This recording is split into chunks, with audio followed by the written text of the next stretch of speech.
AMD stock has seen an amazing 5 days. To be honest, it's actually seen an amazing past 2 days. The stock is up roughly 16%, with most of the gains coming from Monday morning. So, on today's episode, what I want to do is take a closer look at all the bullish stuff that's happening with AMD and just share my overall thoughts on the company. I also do have an update on a correction that I needed to make.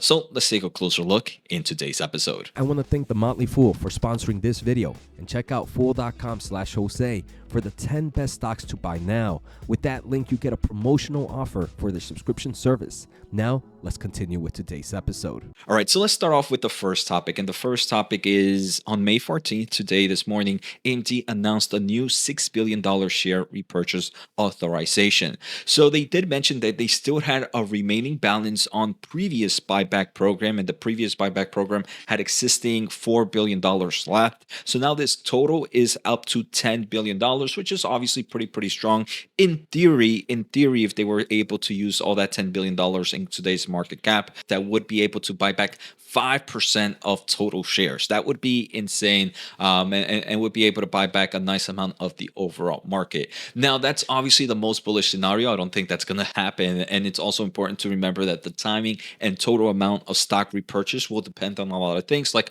market conditions, and may be made from time to time in open market purchases or privately negotiated purchases. Now, this product has program has no termination date, may be suspended or discontinued at any time, and the company doesn't have to buy any shares. This is just the ability to buy back shares. But for them to be saying something like this, I do believe it could be seen as a nice bullish sentiment for the overall stock. And before we go any further, guys, make sure to hit the thumbs up, make sure to hit the subscribe button, as this is going to be the best place you're going to get any news on AMD, NVIDIA, and other of these kind of advanced semiconductor and AI plays. So make sure to hit that thumbs up, as I am trying to get to 75,000 subscribers by the end of this year, and I'm hoping we can get there. And here's a quick chart of some of their buyback programs in the past few quarters. We can see in the most recent quarter they bought back about $779 million worth of shares. There are some where they buy a little bit less, but overall we are seeing that this company is trying to buy back shares at the moment. Also, it is important to know that this company did kind of have some shares diluted after its recent acquisition of CT Systems, so that could be one of the reasons this company is kind of announcing the buyback program. And that actually brings me up to kind of one of my other topics, even though it's not the most interesting one. But we did see reports that Amazon now holds AMD stock about $100 million worth after Lisa Su led the chip maker.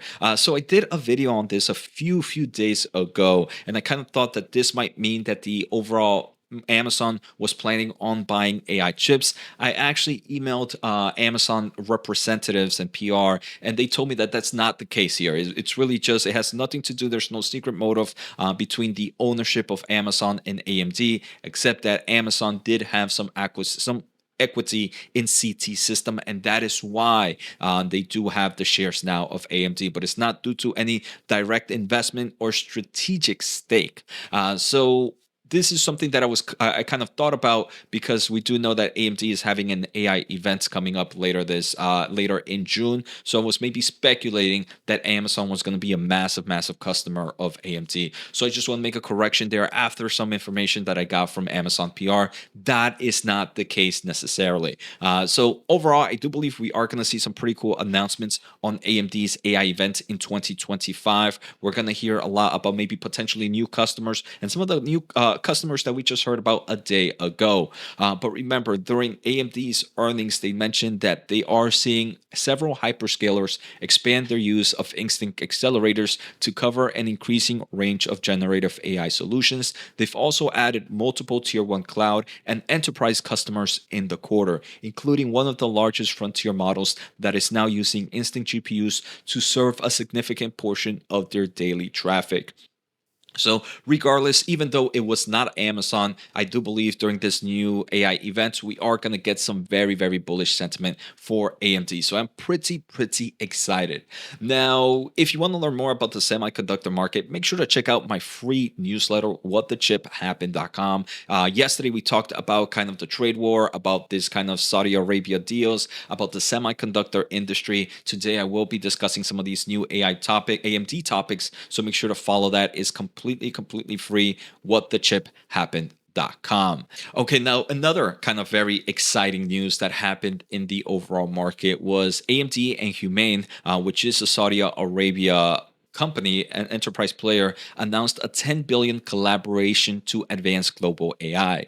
So Saudi Arabia's new AI enterprise today announced a landmark agreement to build the world's most open, scalable, resilient, and cost-efficient AI infrastructure. As a part of the agreement, the parties will invest up to $10 billion to deploy 500 megawatts of AI compute capacity over the next 5 years. AMD will provide the full spectrum of AMD AI compute portfolio and their open source ecosystem. With the initial deployment already underway across key global regions, the collaboration is on track to activate multi-exaflop capacity by early 2026, supported by next-gen AI silicon.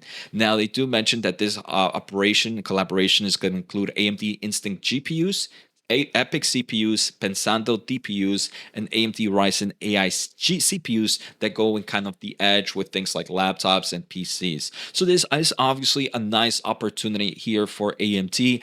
And obviously, yesterday's announcement, I talked a little bit yesterday on NVIDIA's video, and make sure to check that out because it kind of covers the bullish sentiment that one should have for AMD. Is this opens up a whole new opportunity for the data center market. AMD, this is obviously a growth opportunity in their AI chips. I believe these types of numbers can definitely help AMD accelerate at some crazy levels. And I've talked about it in the past. I believe the AI story for AMD is soon going to be starting. It hasn't started just yet, but I do believe it's soon going to start. And this is what has me pretty excited. Now, I don't have it open right now. And the final topic that was really kind of driving some nice returns for AMD today is the overall trade deal pact that we got with the United States and China. Even though it is kind of just a pause and it's nothing concrete at the moment, this 90-day opens up the opportunity for better traction, in my opinion. And obviously, AMD being a more consumer dependent than kind of like your NVIDIA, they do have kind of a lot of CPUs and obviously GPUs for the consumer market. The tariffs was going to impact them a little bit more than your NVIDIA, for example, who's a little bit more focused in data center in forms of revenue concentration. So that is another reason AMD stock is very bullish. I mean, still with the market cap of 193, I believe this is a company that can be a $500 billion market cap within the next 5 years, right? That is where I believe this company can grow. It's not always going to be at a straight line, but if we take a closer look at fundamentals right now, AMD's PE ratio forward is 29 and PE forward 1 year is 20.5. Now, again, this is based on analyst expectations. I do believe analysts are a little bit bearish, in my opinion, on some of the numbers here. I think AMD will be able to outperform the expectations and the actual PE ratio is lower. Now, obviously, completely different story from NVIDIA. This is not an AMD versus NVIDIA story. I do own most of my portfolio is on NVIDIA, but AMD is definitely no slacker. So I am bullish in both. And today I just want to kind of to explain what were some of those bullish scenarios happening for AMD. So I hope you guys enjoyed today's episode. Take care. Make sure to hit the thumbs up and the subscribe button.